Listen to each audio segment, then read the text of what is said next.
हैं SPN9 news. मैं काशिफ अली। देश की आंधी प्रियंका गांधी, ये नारा आज पूर्वी उत्तर प्रदेश में गूंज रहा है, क्योंकि प्रियंका गांधी आज पूर्वांचल में है। आज प्रियंका गांधी हुंकार भर रही हैं प्रयागराज से वाराणसी तक। वाराणसी जो प्रधानमंत्री नरेंद्र मोदी का इलाका है, या यूं कहें कि प्रधानमंत्री नरेंद्र मोदी 2014 में वहां आकर चुनाव लड़े थे और कहा था कि मुझे मां गंगा मां ने बुलाया है। तो एक बार फिर प्रियंका गांधी अब चाय पे चर्चा नहीं बल्कि वोट पर चर्चा कर रही हैं।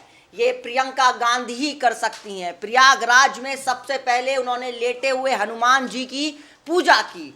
अब आप देख सकते हैं कि कांग्रेस पार्टी किस तरीके से भाजपा के हिंदुत्व वाले एजेंडे में, हम कह सकते हैं कि बिल्कुल पूरी तरह से साइडलाइन करके अब कांग्रेस एक सॉफ्ट हिंदुत्व की राजनीति कर रही है। और कैसे आप प्रियंका गांधी को देख सकते हैं कि सबसे पहले उन्होंने प्रयागराज में पूजा अर्चना की और फिर अब वो इलाहाबाद विश्वविद्यालय के छात्रों के साथ वोट पर चर्चा कर रही थी। तो देख सकते हैं कि आप प्रियंका गांधी कैसे अब बदलाव लेकर आ सकती हैं। ये बात आज पूरा प्रयागराज और पूरा वाराणसी कर रहा है। क्या सच में प्रियंका गांधी देश में अब कुछ अलग करने वाली हैं? क्या वाकई में उनके जाने के बाद से पूर्वी उत्तर प्रदेश की तस्वीर और तकदीर बदलेगी?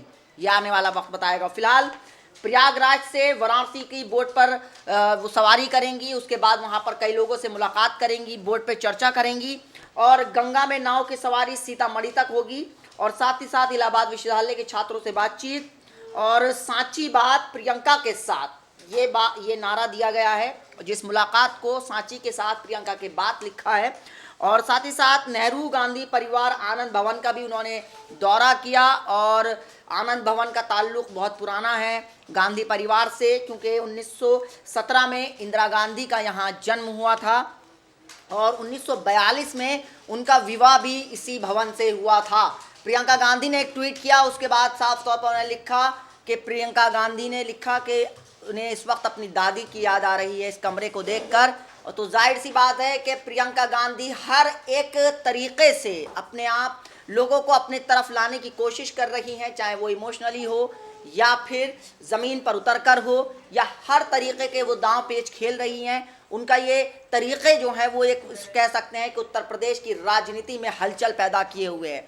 अभी थोड़ी देर पहले मायावती ने एक ट्वीट किया, उन्होंने कहा कि कांग्रेस पार्टी से उनका कोई मतलब नहीं है, कांग्रेस पार्टी भ्रम फैला रही है 7 सीटों पर। अगर वो ज़बरदस्ती जो है वो घुसना चाह रही है, वो स्वतंत्र है 80 सीटों पर चुनाव लड़ने को लेकर।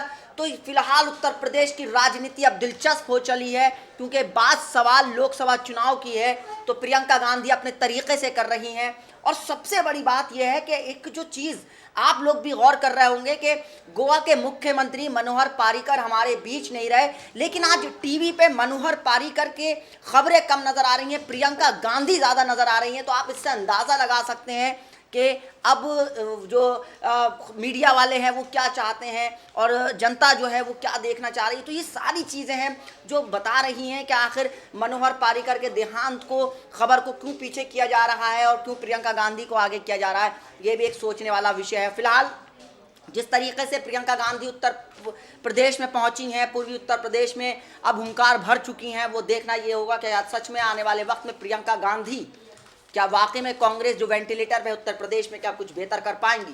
क्या प्रियंका गांधी के दम पर लोकसभा की 80 सीटों पर अगर चुनाव जो लड़ रही है कांग्रेस पार्टी, क्या लोकसभा की 80 सीटें जिता पाएंगी?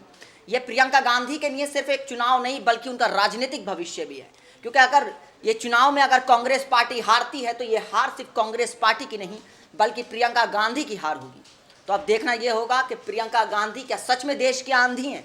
ये आने वाला वक्त बताएगा। आप हमारे साथ जुड़े रहिएगा, हम आपको वाराणसी और प्रयागराज से जुड़ी हर एक खबर बताएंगे और बोर्ड पे जो चर्चा होगी उससे भी जुड़ी हर खबर बताएंगे। जुड़े रहिए हमारे साथ। नमस्कार।